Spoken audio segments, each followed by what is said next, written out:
교회에 4대 사명이 있습니다. 예배와 교육과 선교와 봉사. 이게 교회의 4대 사명입니다. 예배, 그리고 교육, 선교, 전도, 봉사, 구제. 그런데 제일 앞에 예배가 있습니다. 예배가 가장 중요하기 때문에 그래서 예배가 없는 교육이나 구제나 선교나 의미가 없어요. 예배가 딱 베이직으로 깔려있는 상태에서 교육도 하고 전도도 하고 봉사도 하고 이렇게 해야 된다는 겁니다. 우리나라는 얼마 전까지 코로나 시대를 겪었어요. 코로나를 지나면서 예배가 위기에 빠졌습니다.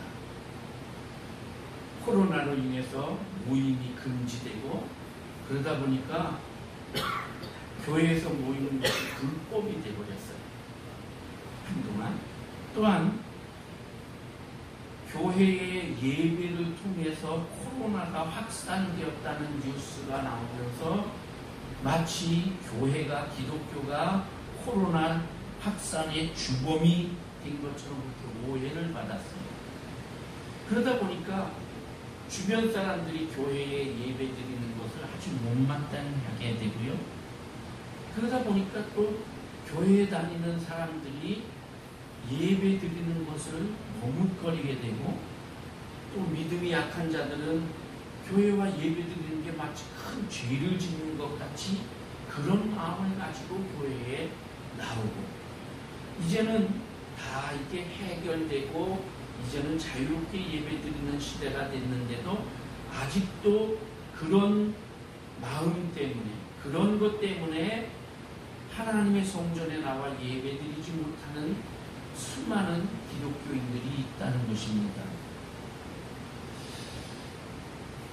예배를 우리가 함께 만나서 예배 드리고, 또 아니면 어떤 상황에 따라서는 뭐 집에서 인터넷이나 또는 이 화상을 통해서 예배 드리고, 사실 그게 중요한 건 아니지요. 어떤 마음으로 예배 드리느냐, 이게 중요해요. 그런데 성경을 잘 읽어보면 성전이 아닌 곳에서 예배 드리는 것, 이론적으로는 그거 아무 문제가 없어요. 그런데 하나님은 특별한 경우가 아니라면 정해진 장소에서 정해진 시간에 정해진 사람들이 모여서 예배하기를 원하셨다는 거예요.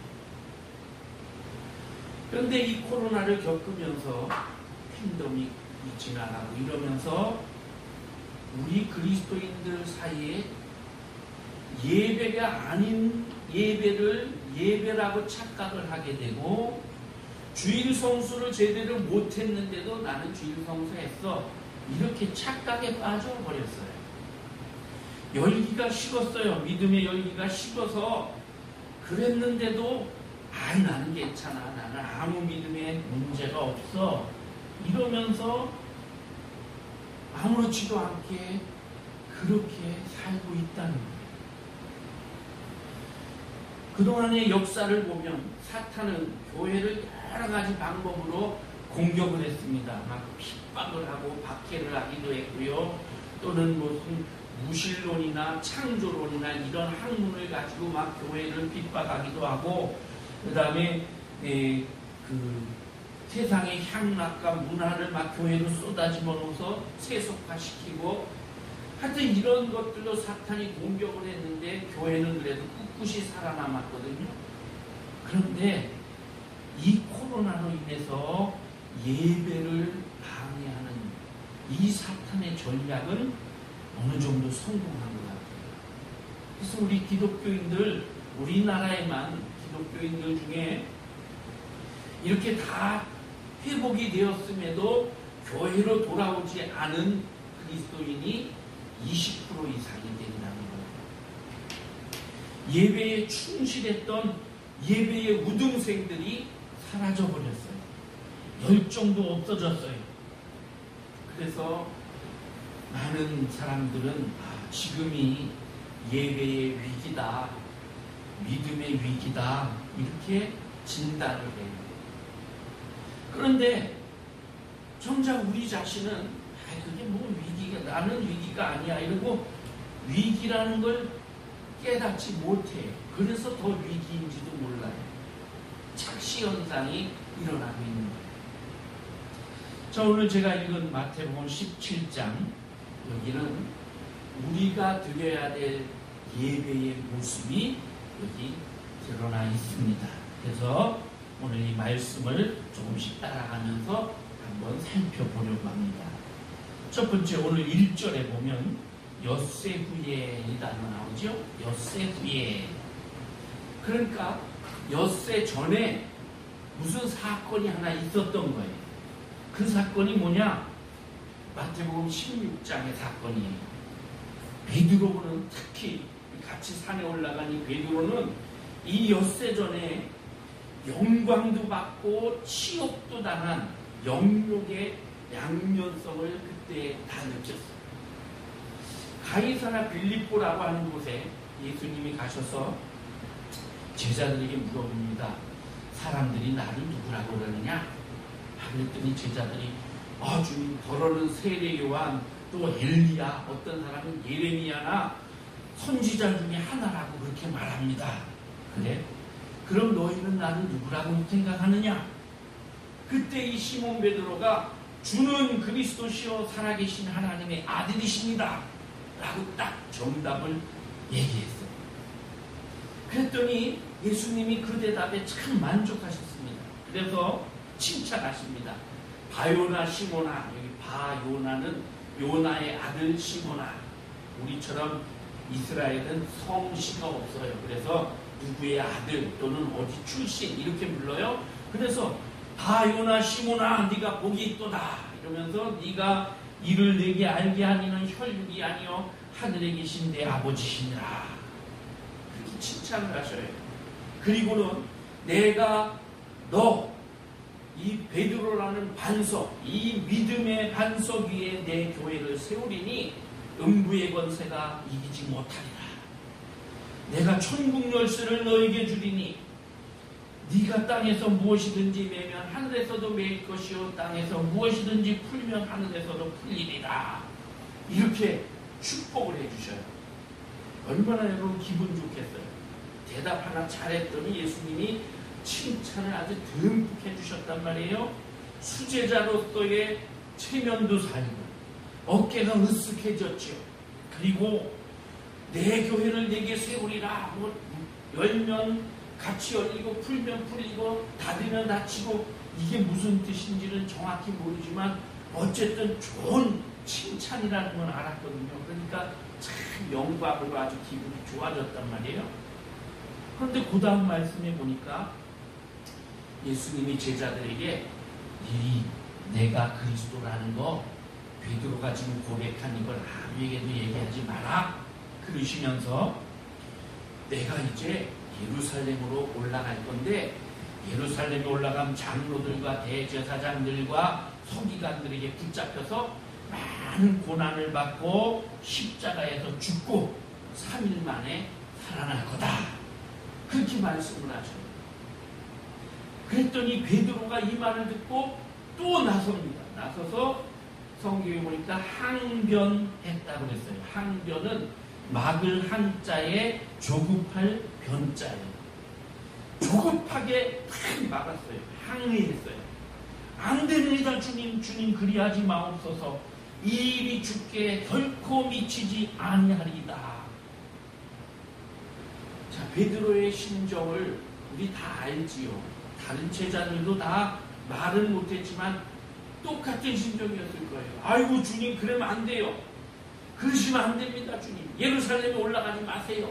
이렇게 막았을 거예요. 베드로가 그랬단 말이에요. 주님 안 됩니다. 그랬더니 예수님이 베드로를 향해서 사탄아 내 뒤로 물러가라 그러셔요. 너는 나를 넘어지게 하는 자로다. 내가 하나님의 일을 생각지 아니하고 도리어 사람의 일을 생각하는도다. 그냥 베드로에게 야 베드로 좀 조용히 있어 막 이렇게만 했어도 그래도 좀 서운했겠죠. 그런데 베드로를 향해서 사탄아 이런단 말이에요. 순식간에 좀 전에 100점을 맞았는데 좀 이게 빵점이 되버렸어요. 다른 제자들 앞에서 예수님 생각하고 한 말인데, 그런데 사탄 쫄개로 취급을 하면서 물러가라 이 사탄아. 얼마나 민망하고 속이 상하겠어요. 창피해서 고개를 못 들고 나는 사탄이 되어버렸어. 순식간에 베드로는 완전히 풀이 죽었어요. 의기소침해지고 자신감도 떨어지고 열정도 없어지고 그렇게 엿새를 지난 거예요.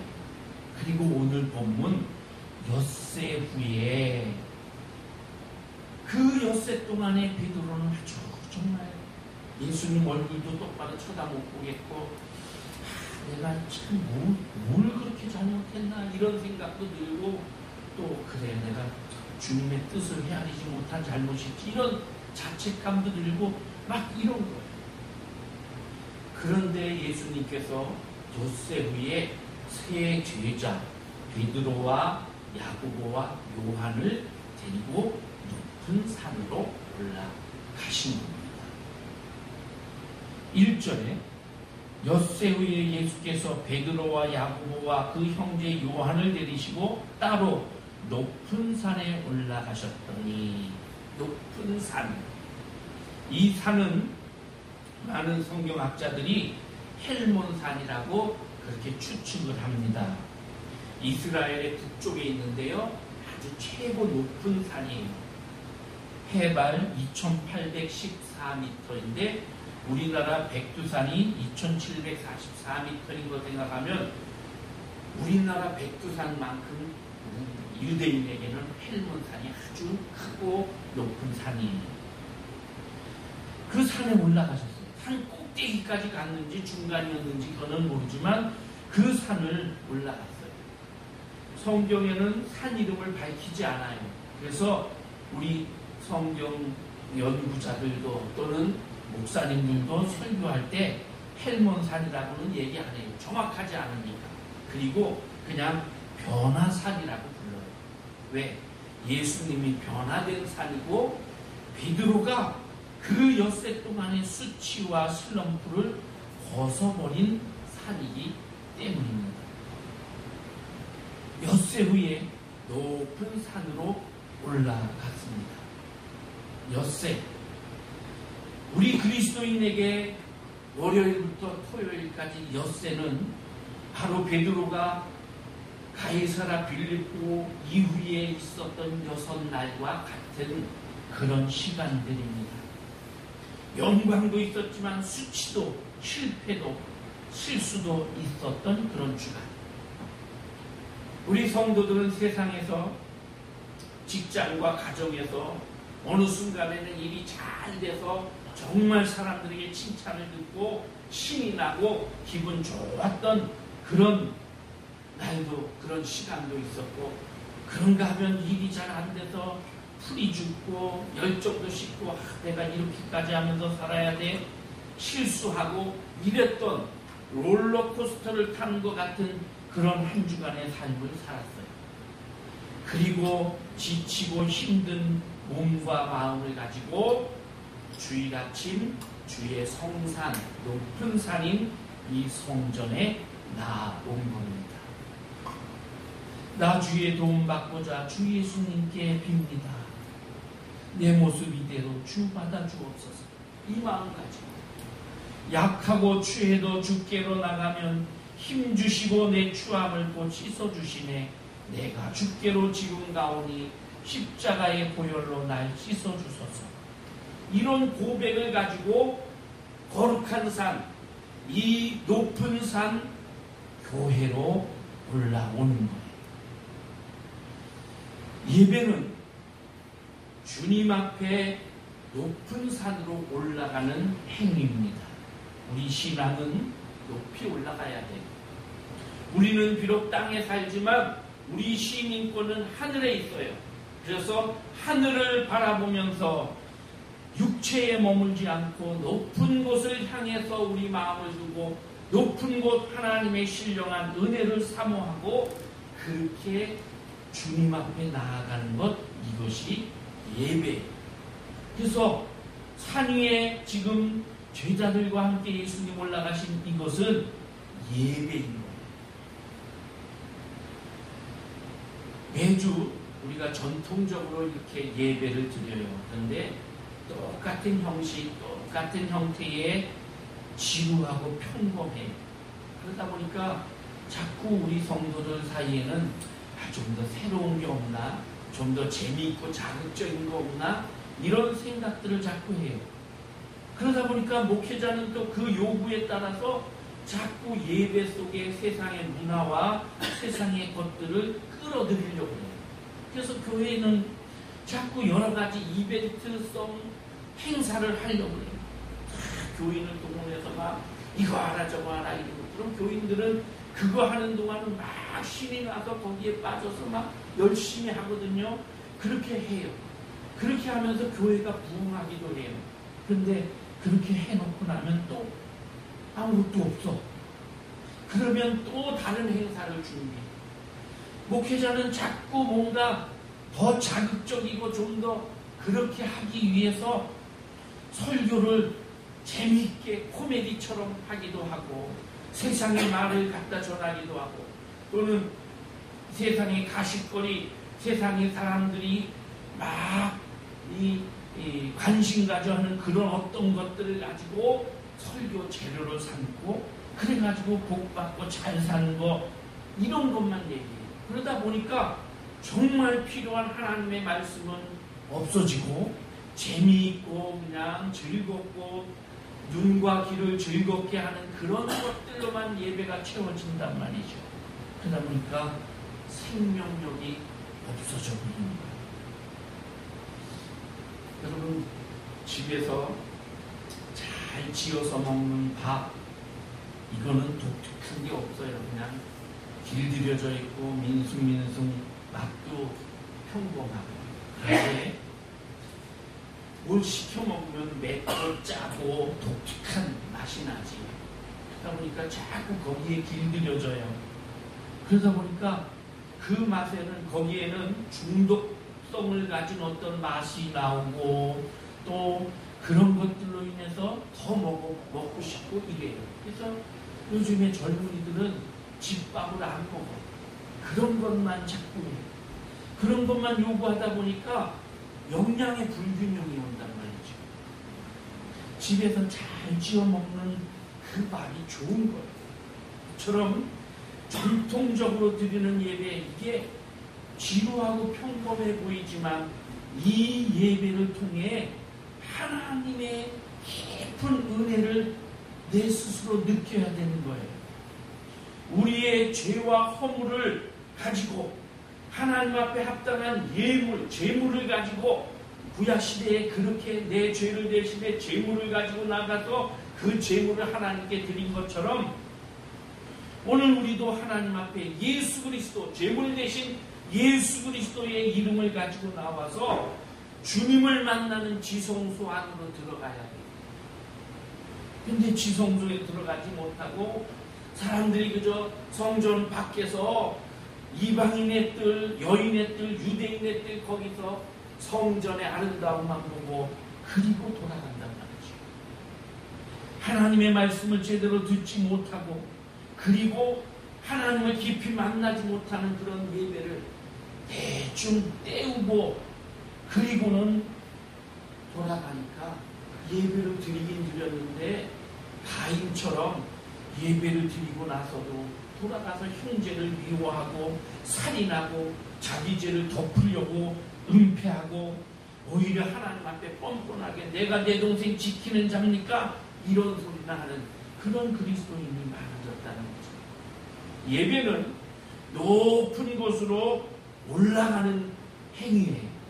높은 것을 추구하고 높은 것을 따라가고 그것을 구하는 것이 예배예요. 자, 오늘 말씀에 또 보니까 2절에 그들 앞에서 변형되사 예수님 모습이 변형되었대요. 그 얼굴이 해같이 빛나며 옷이 빛과 같이 휘어졌더라. 예수님의 얼굴이 해같이 환하게 빛나고 옷도 하얗게 빛이 났대요. 마가복음 9장에 보니까 똑같은 사건이 기록되어 있는데 그들 앞에서 변형되사 그 옷이 광채가 나며 세상에서 빨래하는 자가 그렇게 희게 할 수 없을 만큼 매우 휘어졌다. 옷이 빛이 확 나면서 광채가 나고 예수님 얼굴도 해같이 빛이 났대요. 이렇게 예수님이 변형되셨어요? 근데 사실은 변형된 게 아니에요. 예수님의 실제 모습이 그거예요. 예수님의 실체가 그거고 지금 평소에 우리와 같이 계시던 예수님, 같이 우리랑 밥 먹고 생활하는 예수님, 땀 냄새 나는 옷 입고 피곤하면 주무시고 배고프다고 먹을 걸 못 먹어서 배고파 하시고 우리 옆에 계셔서 별로 존경할 것이 없어 보이는 그 예수님, 그분이 바로 원래 모습인 거예요. 하나님과 똑같은 분이에요. 하나님이셔요. 그러나 하나님과 동등됨을 취할 것으로 여기지 않고 사람의 몸으로 오셔서 내 옆에 우리들 가운데 같이 계시면서 허름하게 계시는 거예요. 사람의 몸을 입으신 이 예수님, 그분이 변화산에 올라가셔서 새롭게 원래의 모습으로 변하신 거예요.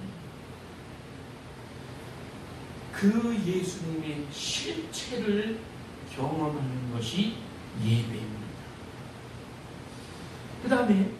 그 다음 말씀에 보니까 그때에 모세와 엘리야가 예수와 더불어 말하는 것이 그들에게 보이거늘. 거기에 예수님만 계셨었는데 모세와 엘리야가 나타났어요. 무슨 말씀을 했는지 오늘 본문에 나와 있지 않아요. 그냥 더불어서 이야기하셨다 이렇게만 돼 있어요. 그런데 누가복음에 또 이 기사가 나오거든요. 누가복음에 보니까 이분들이 영광 중에 나타나셔서 장차 예수님께서 예루살렘에서 별세하실 것을 말할세. 예수님이 십자가 지고 예루살렘에서 죽으실 것을 얘기했대요. 예수님이 이 세상에 오신 이유가 우리를 구원하시기 위해 십자가에 달려 죽으시는 거예요. 그렇게 죽으시는 그 사건을 얘기했대요. 이것이 복음이에요. 우리 목회자가 강단에서 외쳐야 할 내용이 바로 이거예요. 예수의 십자가 외에는 전할 게 없어요. 사실 모세의 율법, 모세가 나타났죠. 모세는 율법을 대표하는 사람이에요.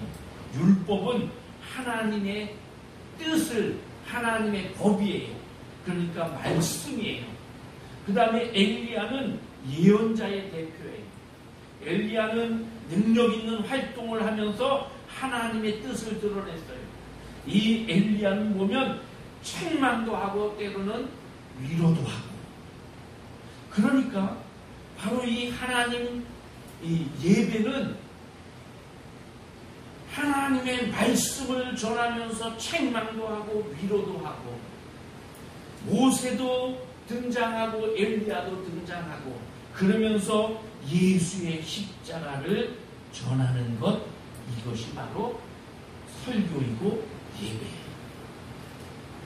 호련히 하늘로부터 소리가 납니다. 이는 내 사랑하는 아들이요 내 기뻐하는 자니 너희는 그의 말을 들으라.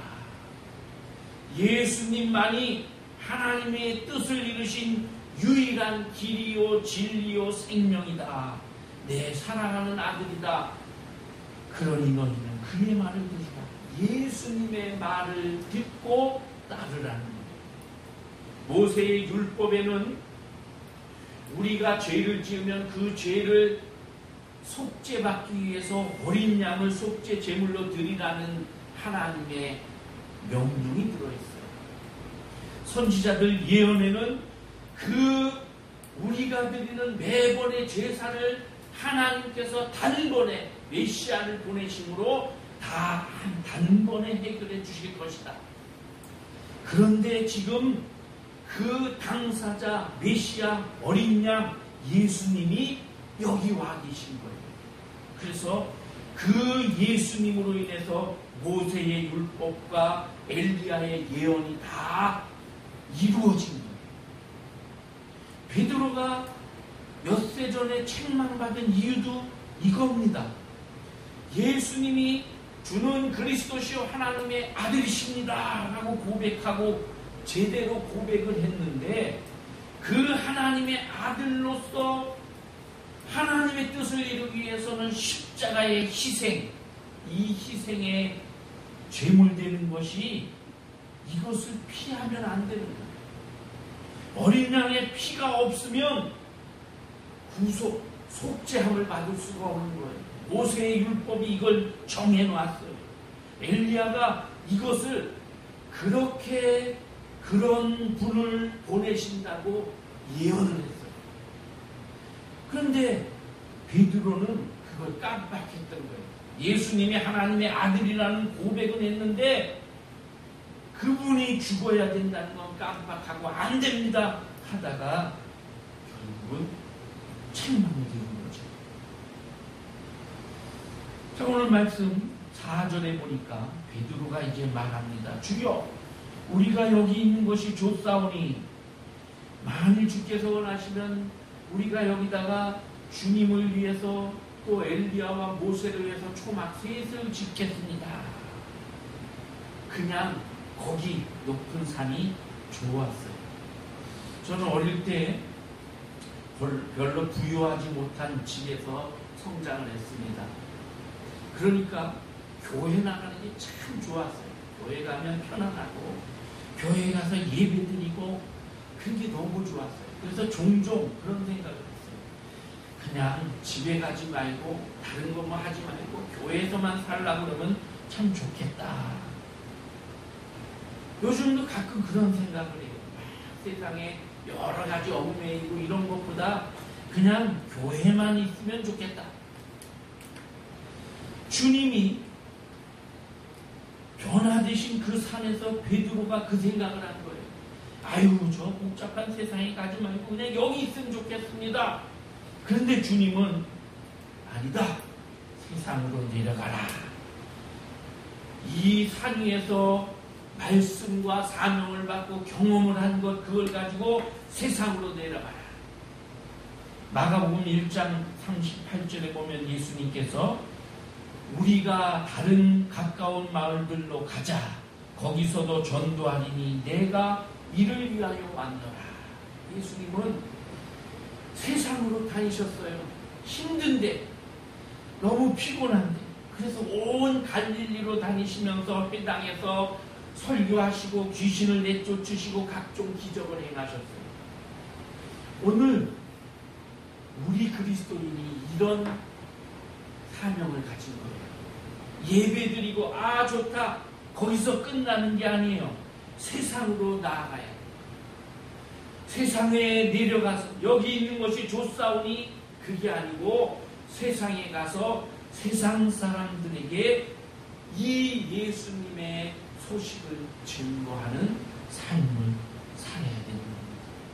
우리가 세상에서 할 일이 참 많아요. 주님은 교회를 수도원으로 세우지 않으셨습니다.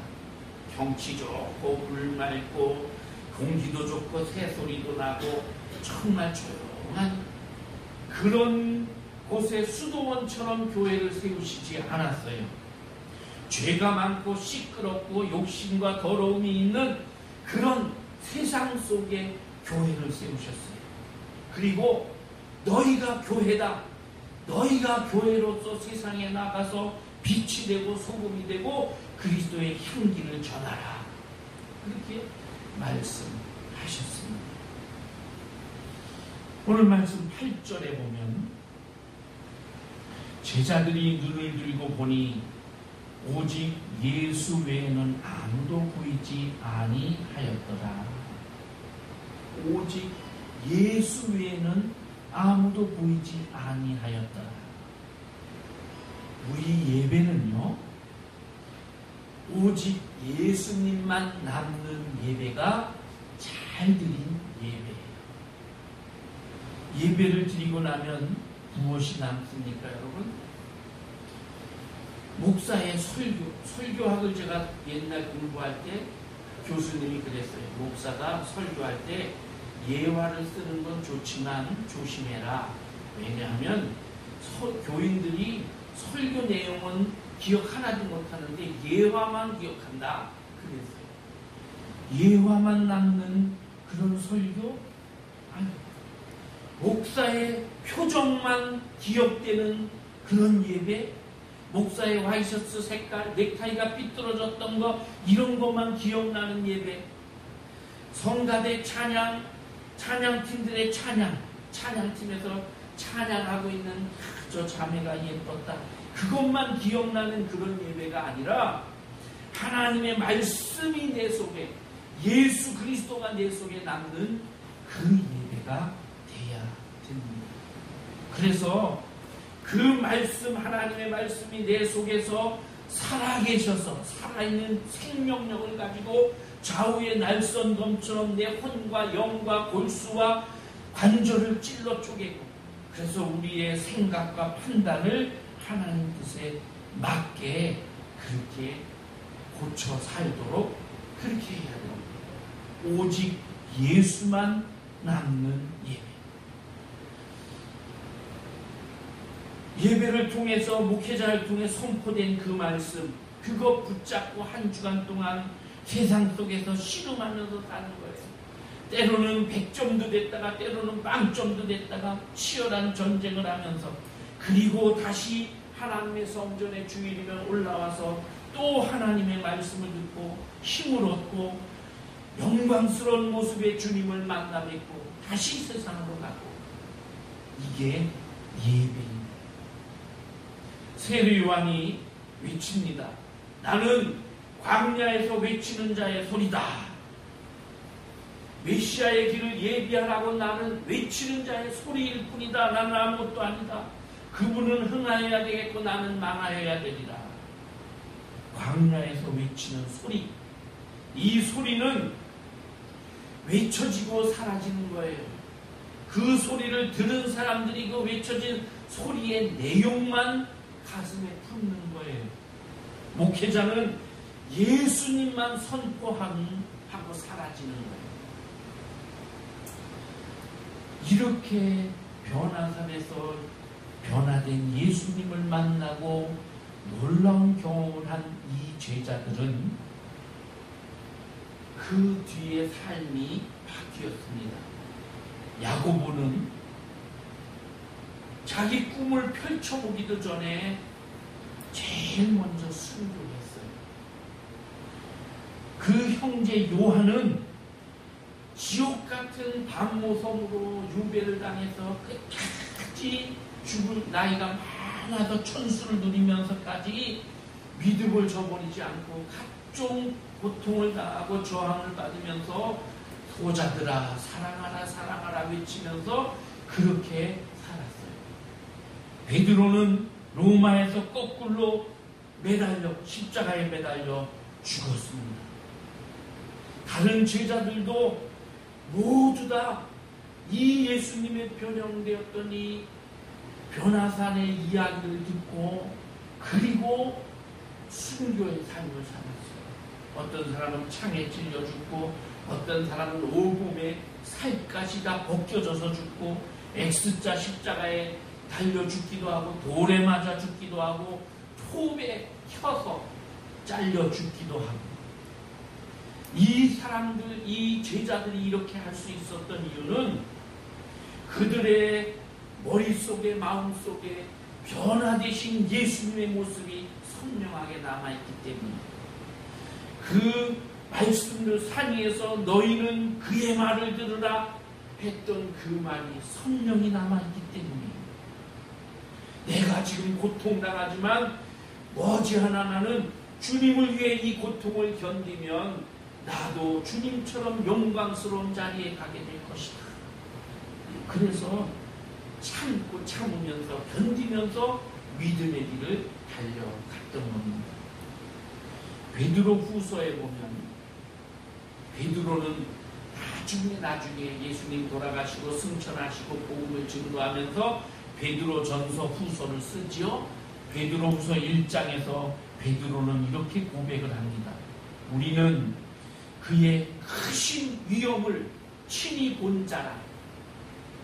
예수님이 놀라운 광경으로 변화되는 모습을 친히 봤다. 나는 지극히 큰 영광 중에 이러한 소리가 나기를 이는 내 사랑하는 아들이요 내 기뻐하는 자라.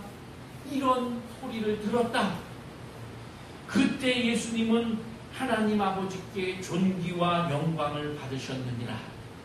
이 소리는 우리가 그와 함께 거룩한 산에 있을 때에 하늘로부터 난 것을 들은 것이라. 베드로는 그때의 일을 쭉 생각하면서 그때의 이 소리를 들었고 이 영광스러운 모습을 보았다. 그렇게 고백을 하는 거예요. 그 확신을 가지고 제자들은 복음을 전하는 그런 삶을 살아갔던 것입니다. 오늘 우리 교회 창립 3주년입니다. 우리 교회가 처음 시작할 때 여러분 모두 다 지친 모습을 가지고 그렇게 저에게로 찾아왔었습니다. 처음에 그 이전에 강릉에 있을 때도 한번 오셨었고 또 당진 성전에 있을 때에 여러분이 찾아오셨습니다.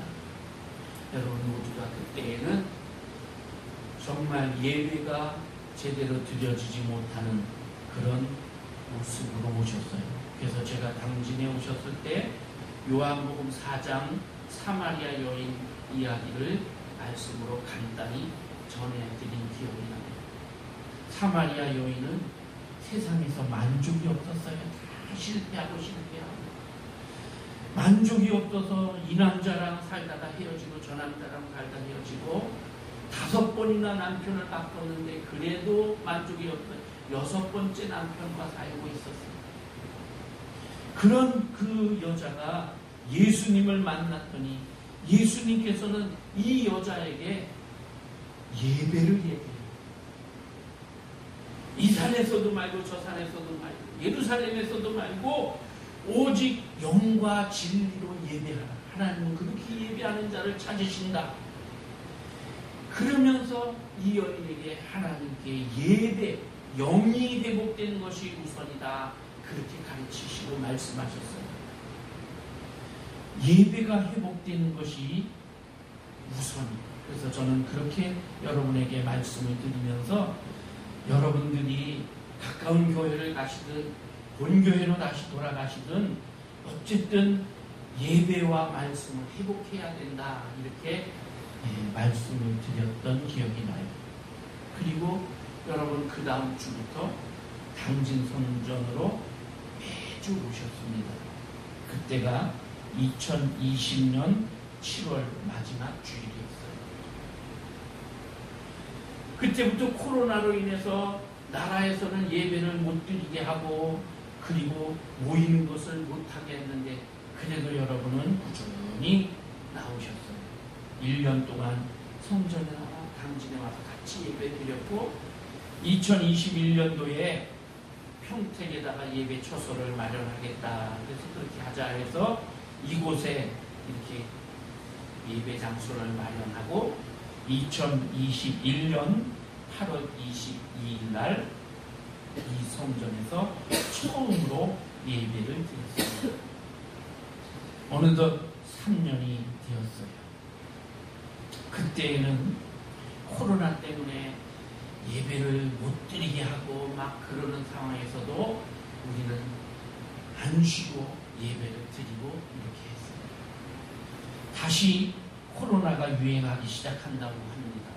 어쩌면 또 사회적 거리두기를 시작하게 될지도 모르고 예배를 금지시킬지도 모르고, 그래서 영상 예배를 드려야 하고 어떤 다른 방법으로 예배를 드리는 그런 상황이 올지도 몰라요. 그러나 여러분 기억하세요.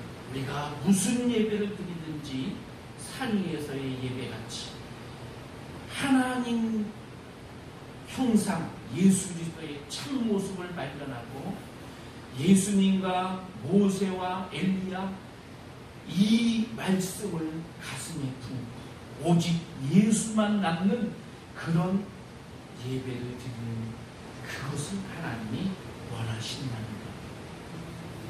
매주 똑같은 예배, 그거에 어쩌면 지루하고 답답하실 수도 있어요. 그런데 그런 예배마저도 제대로 못 드렸던 그런 때를 생각해 보셔요. 그런 코로나 시대도 있었어요. 예배를 드리지 못해 갈급했던, 그랬던 사마리아 여인과 같은 그런 때를 생각하면서 우리가 다시 하나님 앞에 충실한 예배 드리기를 힘써야 하는 것입니다. 이렇게 예배 드리지 못하는 거 누구의 책임도 아니에요. 나 자신의 책임이고 나 자신의 문제예요. 그래서 나를 다시 회복시키고 전심으로 하나님 앞에 예배할 때, 그럴 때 그 예배를 통해 정말 우리 교회가 세워진 목적이 잘 이행되는 것이고, 그렇게 예수만 남는 예배를 드릴 때에 제자들처럼 세상에서 때로는 실패하고 때로는 성공하고 이런 우여곡절을 겪지만, 그러나 세상 속에서 주님의 제자로서의 삶을 아름답게 떳떳하게 살아갈 수 있게 되는 것입니다. 여러분 모두가 예배의 승리자가 되시기를 바랍니다. 기도하겠습니다. 하나님 아버지 감사합니다. 우리 교회를 하나님이 사랑하셔서 하나님의 계획 속에 예정해 주시고 또 뜻이 계셔서 이곳 당진에 이렇게 좋은 성전을 준비하여 예배하게 하여 주셨습니다. 어느덧 3년이라는 시간이 지났습니다.